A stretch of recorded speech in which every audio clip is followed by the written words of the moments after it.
আসসালামু আলাইকুম my to family, welcome housewife cooking recipe চ্যানেলে। কেমন আছেন? আশা করি সবাই ভালো আছেন। আজ আমি আপনাদের সাথে একদম ইউনিক একটি রেসিপি শেয়ার করব। আজ আমি আপনাদের সাথে শেয়ার করব হরিয়ানা ডিশ ঘেবার।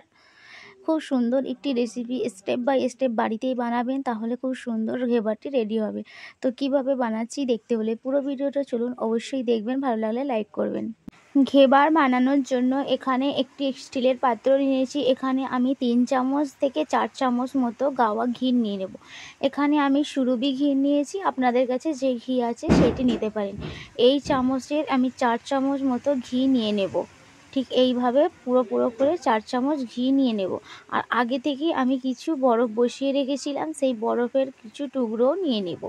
খুব সুন্দর একটু রেসিপি, একটু স্টেপ বাই স্টেপ করবেন, খুব ভালো একটি রেসিপি রেডি হবে। এখানে আমি বরফের টুকরো নিয়ে নিলাম, এবার হাতের সাহায্যে এটিকে একটি মাখনে পরিণত করব।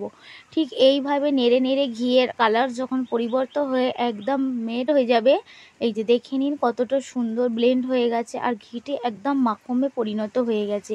দেখো, বুঝতে পাচ্ছেন কতটা সফট হয়েছে। তো এইভাবে ঘিকে একইভাবে হাতের সাহায্যে নেড়ে নেড়ে মাখনে পরিণত করে নেবেন। তারপরে আস্তে আস্তে ময়দা মিক্সড করবেন। ঘেবার একটি হরিয়ানা ডিশ, সাধারণত সবাই জেনে থাকেন, একটি সুইট ডিশ, খুব সুন্দর একটি রেসিপি, সুইট রেসিপি। তো খুবই ভালো রেডি হবে। তো এইভাবে আমি কম কম করে ময়দা নিয়ে নিলাম। এখানে আমি 1 বাটি মতো ময়দা নিয়ে নিয়েছি, এই কাঁচের বাটির 1 বাটি মতো ময়দা নিয়েছি। আর একবারই সব ময়দা দেবেন না, একদম অল্প অল্প করে মিক্সড করবেন। আর মিক্সড করার সময় যখনই একটু ময়দা ঠিক হয়ে যাবে তখন চিল পানি মানে ঠান্ডা পানি দেবেন। গরম পানি একদম অ্যাড করবেন না, এখানে ঠান্ডা পানি ব্যবহার করবেন। তো এইভাবে আমি কম কম করে ময়দা দিয়ে একটি ব্যাটার বানিয়ে নেব, একদম পাতলা একটি ব্যাটার বানিয়ে নেব। প্রসেস বাই প্রসেস যদি করেন, খুব সুন্দর একটি ঘেবার বাড়িতেই রেডি হয়ে যাবে। না হলে দোকানে কিনতে গেলে এক একটি ঘেবার ম্যাক্সিমাম 60 থেকে 80 টাকা পড়ে যাবে। তো এখানে বাড়িতে ওই টাকা দিয়ে আমরা অনেক ঘেবার বানাতে পারবো। তো এইভাবে করে করে দেখুন কতটা পাতলা ব্যাটার বানিয়েছি। তো এইভাবে একদম পাতলা একটি ব্যাটার বানাতে হবে। দেখেই বুঝতে পারছেন কতটা পাতলা, সেটি আমি হাতের সাহায্যে আপনাদের তুলেও দেখিয়ে দিলাম।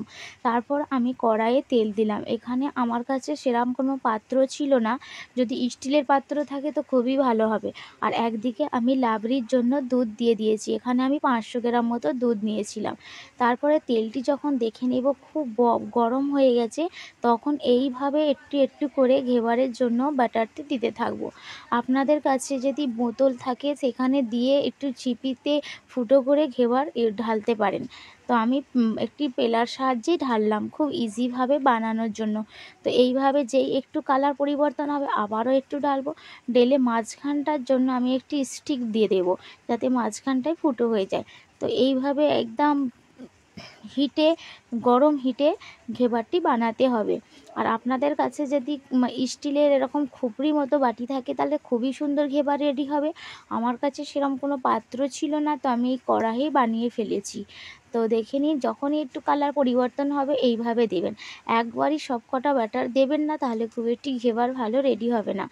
একদম যখন দেখে নিন মাঝখানে আমি একটি স্টিক দিয়ে দিলাম, দিয়ে মাঝখানটি একটু হোল্ড করে নিয়ে আবারও ওটির মধ্যে ব্যাটারটি দিতে রাখলাম। এইভাবে দিয়ে দিয়ে একটি ঘেবার রেডি করে নেব। আমার এখানে পাত্রের জন্য খুব একটি বড় ধরনের বা গোল ঘেবার রেডি হয়নি, তাও যা হয়েছে খুবই সুন্দর হয়েছে। কারণ যাদের কাছে ঠিকমতো পাত্র না থাকে, কড়াই না থাকে, তারা এইভাবে এই কড়াইতেও বানাতে পারেন। এটি দেখানোর আমার একটাই কারণ। তো এইভাবে করে করে আমি ঘেবারের জন্য বাটারগুলো দিয়ে দিলাম, এবার কালার চেঞ্জের জন্য ওয়েট করব। খুব সুন্দর একটি সুইট রেসিপি। তারপর লাবড়ির জন্য তো আমি এখানে দুধ বসিয়ে দিয়েছি, দুধের মধ্যে 1 চামচ মতো চিনি দিলাম। 500 গ্রাম দুধে ম্যাক্সিমাম 200 গ্রাম মতো চিনি ব্যবহার করে নাড়তে থেকে লাবড়ি বানাবো। আর একদিকে দেখে নিন একটা ঘেবার আমার রেডি হয়ে গেছে, দেখেই বুঝতে পারছেন কতটা সুন্দর হয়েছে। হ্যাঁ, সাধারণত গোলটি হয়নি, এটি একমাত্র কড়াইয়ের জন্য। তো আপনাদের কাছে যদি ভালো কড়া থাকে তাহলে তো খুব সুন্দর গোল হবে, বা স্টিলের কিছু পাত্র থাকে তাতেও ভালো হবে। তো আমি এইভাবে বানিয়ে ফেলবো সমস্ত ঘেবার। আর একদিকে চিনির শিরা বসিয়ে দিয়েছি, চিনির শিরার জন্য পানি দিয়ে দিলাম আর চিনি দিয়ে দিলাম। এখানে আমি 1 তারের চিনির শিরা রেডি করব। দেখবেন যে 1 তারের হয়ে গেছে তখন নামিয়ে নেবেন। আর লাবড়ি বানানোর জন্য আরেকদিকে তো লাবড়ি হচ্ছে, বাড়িতে লাবড়ি বানিয়ে ফেলবেন। ঘেবারের জন্য এখানে চাশনি একদম রেডি হয়ে গেছে। তারপর ঘেবারটি আমি একটু সামান্য ডেকোরেশন করব। এখানে আপনারা আপনাদের ইচ্ছা মতো ডেকোরেশন করতে পারেন, আইসক্রিম দিয়ে, লাবড়ি দিয়ে, চাশনি দিয়ে। তো আমি আমার মতো করে নিজের মতো করে ডেকোরেশন করব। ফার্স্ট আমি ঘেবারের মধ্যে চাশনি দিয়ে দিলাম, চিনির যে চাশনি রেডি করেছিলাম সেটি দিয়ে দিলাম।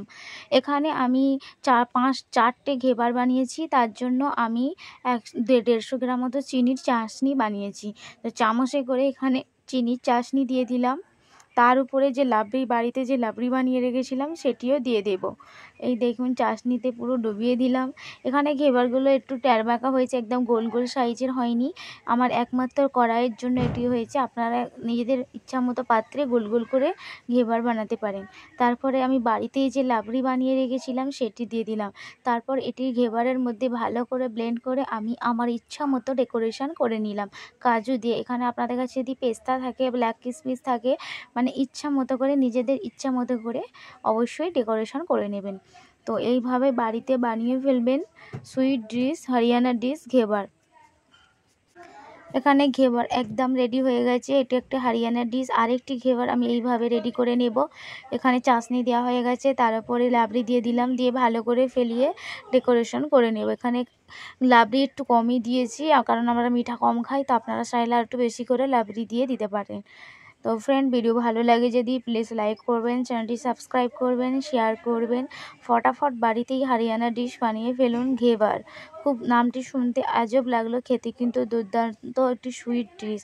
অবশ্যই বাড়িতে ট্রাই করবেন, আর স্টেপ বাই স্টেপ অবশ্যই ট্রাই করবেন, দেখবেন খুব সুন্দর একটি ঘেবার রেডি হবে। চলুন করে নিন বাড়িতেই অবশ্যই।